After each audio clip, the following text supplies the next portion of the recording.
Revati, the birth star of Guruji.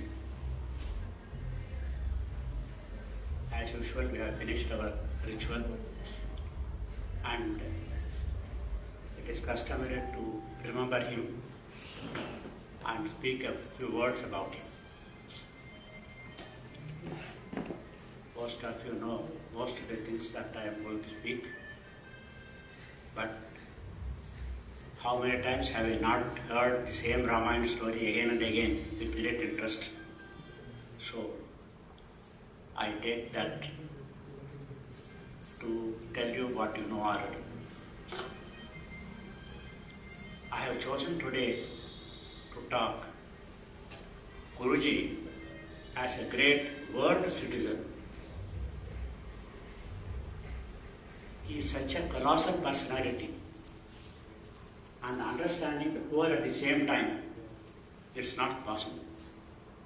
Suppose it is as big as about 100 feet wide. You cannot have a complete vision unless you are 300 feet tall. You can only know him slice by slice, bit by bit, and then try to integrate it and then get the total understanding. So, he will take one slice of his personality. It's a colossal personality. That slice today that we take is that is a great world citizen. It's a citizenship, not that of a region, not that of a country. It is for the whole world. That's the citizenship that he has. And he would try to understand or rather establish that he is a world citizen by standard two methods. One method is we go on narrating, he did that, he did this, he is that, this. So he is a world citizen. That's a standard procedure. The other procedure is you establish this particular slice, comparing the neighboring slices. I am trying to establish him as a world citizen, a great world citizen. I would like to understand him as a great spiritual master, a great father, a great son, a great teacher, and so on. And what does it mean if he is great in all these respects? Should he be great as a world citizen also? It is so. The scientific discovery as late as in 1957 has solved or revolutionized the theory of finding out the best. The theory is very simple. It is called Bergman's theory of optimality. It says, in an optimal system, subsystems are optimal. That means, if something is very good, every part of it is also good. In simple words. I would take a kind of an example. Take the example of Rama. He was a great warrior. He was a great husband. He was a great son. He was a great brother. He was a good friend, a great student also. With all humility, he learned everything from Vasishtha. And then was he a great teacher also? Yes. His teaching was not through words, but he lived the life of Dharma. That is how he taught the people.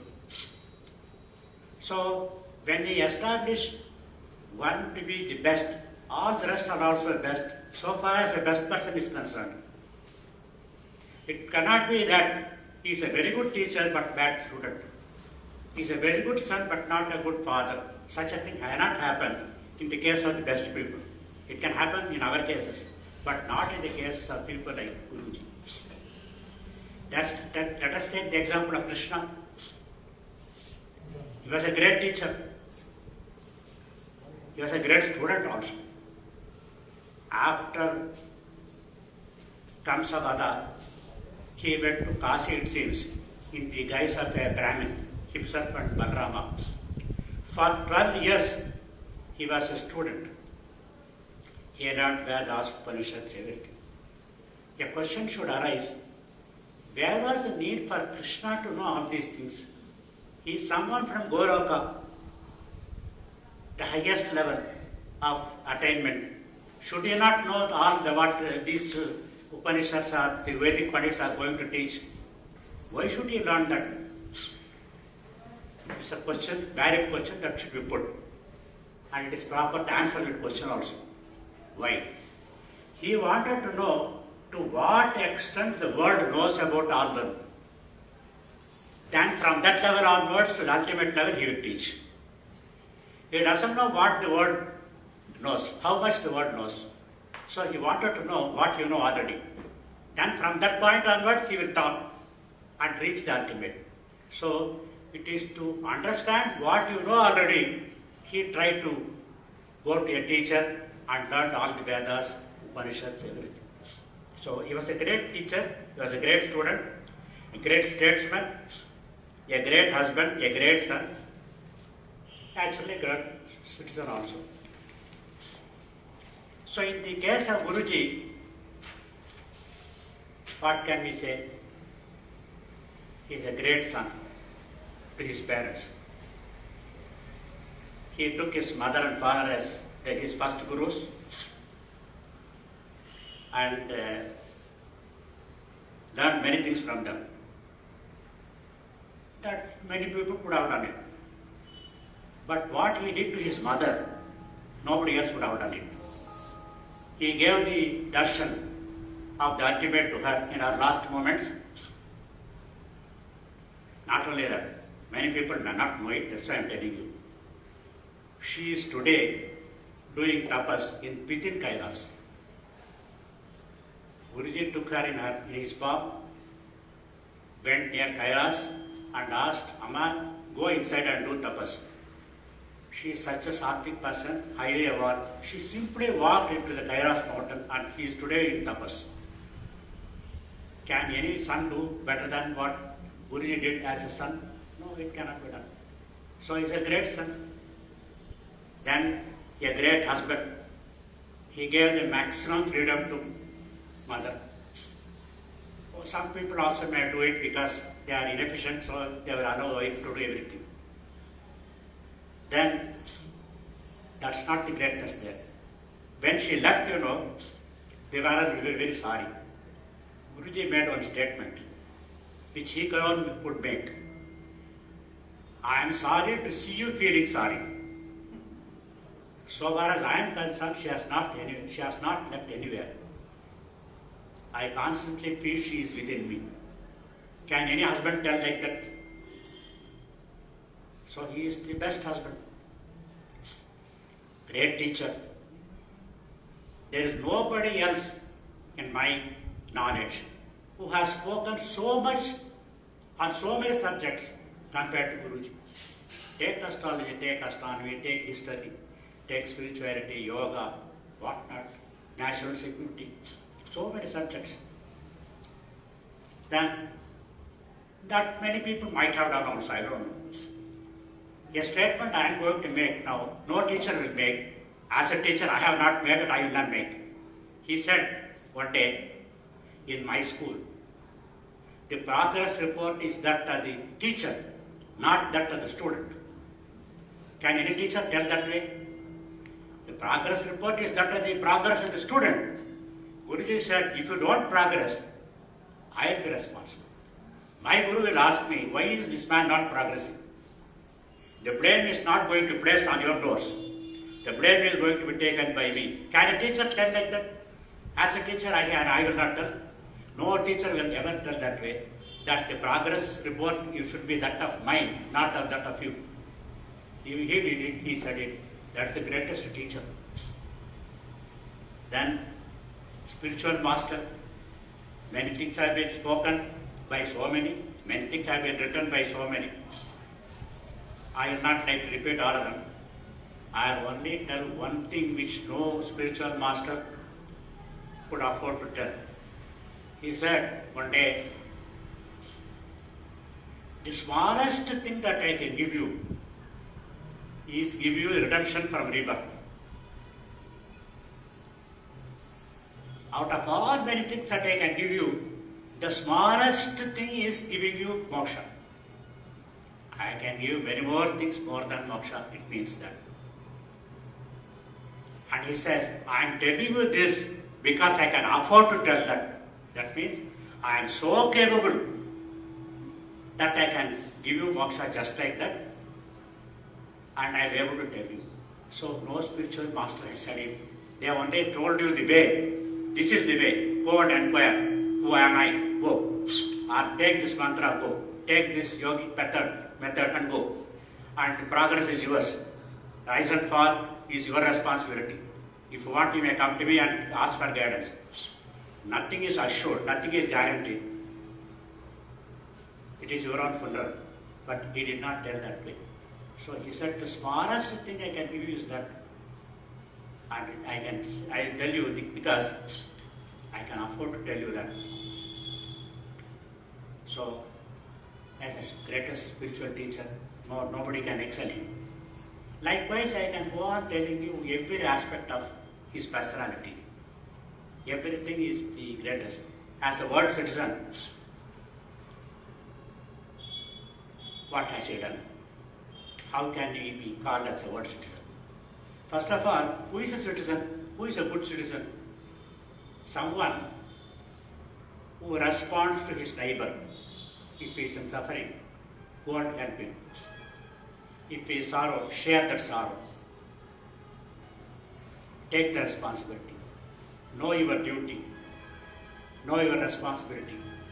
Know your privileges. So, know the constitution of the country and act according to it.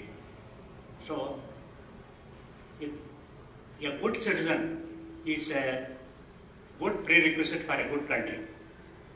How would he say this? Good citizens elect good representatives. They don't elect a criminal. They don't elect a rogue.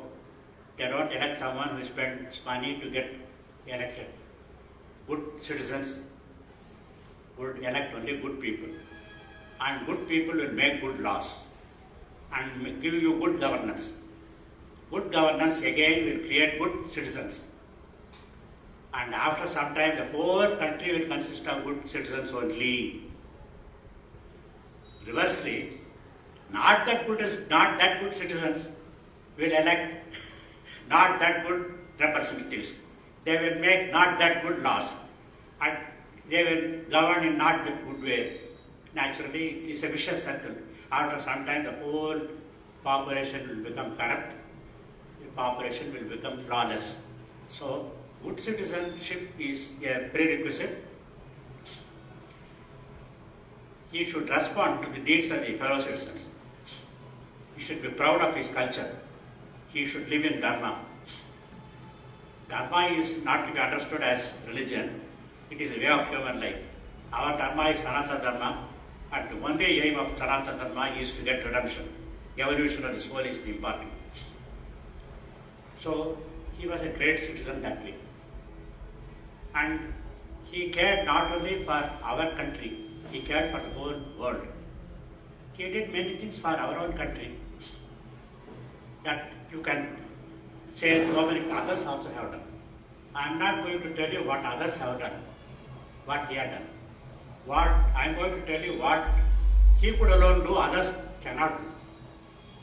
I will take only about 2 examples in it, maybe 3 examples. All of you know about it, has been written, talked about. June 1975, there was a lunar eclipse.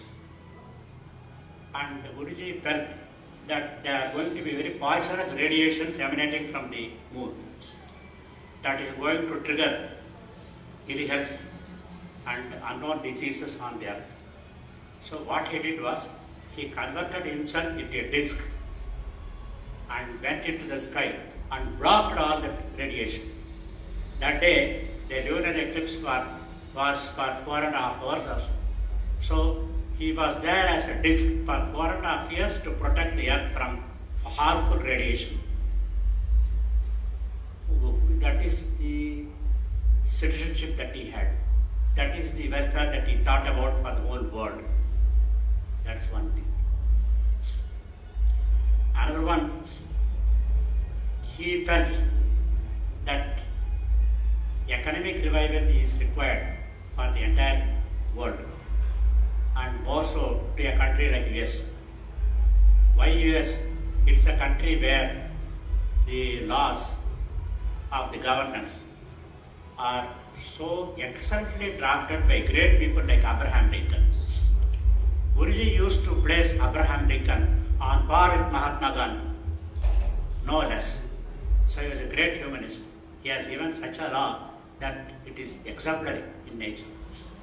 So even that country, it started to slide down, and there was a depression in the economy. There was no consumer goods which are sold so quickly. Departmental stores used to be empty. What Guruji did was, he started buying everything. You will be surprised. He purchased huge bundles of toilet paper also. It's not as though we are in lack of it. He wanted to buy so that what he did, the others would do in the country, and the economic revival will take place. And America, when it gets economically revived, the whole world economy gets also revived. And the material that we purchased became so much, we could not carry it by flight. We booked a container in the ship and got a container full of stuff. So it is a kind of a universal citizenship that he had that made him purchase so much of things. Otherwise, nobody else would do it. A guru of his nature, will he go on doing shopping for 20, 30 days continuously and buy everything that he sees in a departmental store? We are surprised. Last one. It is extremely exciting. Suppose a constitution has something which is harmful to you. What do? You agitate and see that the parliament amends that constitution and or change the constitution so that that constitutional law which was once enacted is no more valid today. A new law has to come. But suppose God has given a constitution, and what kind of agitation that you can make to see that God changes the constitutional law? It's not possible. Can you reach God? It's not possible. See, you need someone who has a rapport with God to change the God's constitution. Karma Siddhanta is God's constitutional law. You do a crime. Suppose somebody steals, immediately his hand doesn't get cut. He enjoys that money. And everybody see him. So he's a thief and he's enjoying the money. He lives all through. Next birth, he is a kind of a beggar sitting before a temple and begging. What if it? Ramarao has enjoyed, let Krishna suffer. He is not inspiration to anybody. That's not a good state of affairs. That Karma Siddhanta there is defective. Suppose somebody does something very good. He doesn't get the reward also immediately. He goes on living in a good life, goes on donating, goes on serving everybody.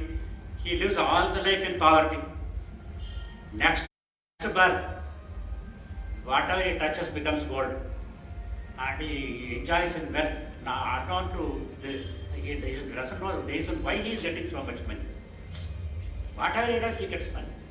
Because of the punya that he has earned in the past. What is the use? He is not an inspiration to anybody. Both of them, they don't inspire anybody. Guruji pleaded with Lord Shiva.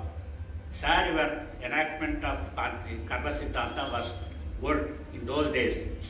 In the earlier yugas, people were good. But today, things have changed.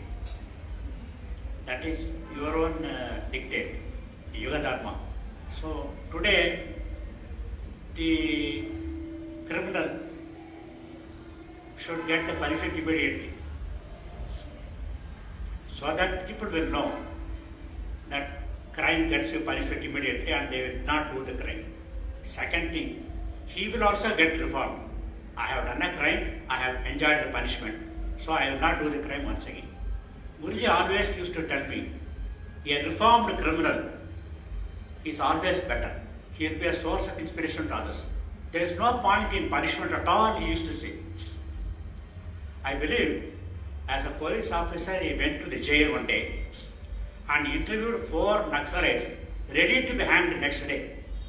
He asked them, you have killed so many people, you are going to be hanged tomorrow, you will lose your life. How do you feel? They said, sir, we feel extremely happy. We like to take another birth or any number of births and go on killing. We would like to kill more number of people, sir. That's a great thing that we have done. There is no regret at all. Where is the point in killing him? He will die. He will be born again as another Naxalite and again go on killing. Suppose he is reformed, he is an asset to society. So there is no point in punishment. The punishment is only to the body and to the mind. But the chitta, which contains samskaras, is not punished, is not reformed. So that your whole criminal system itself is a failure. It has not reformed anybody. So Guruji felt he would plead with the Lord and change the whole system. That happened in the 2006 or 7 when we went to Kedarnath. And then at the end of all a long pleading, Lord nodded his head, okay, okay. But after a decade, what you seek will happen. That means, let us say, this is the time now when all the evildoers will get immediate punishment. They will also get a realization that they should not do the crime in the future, and they will be an asset to the society. They will be a source of inspiration to others. This is a world citizen's work. It is not a citizen of a country. It is citizen of the world who cares for the welfare of the world, who can do such things. He is capable such a, he is so capable. So,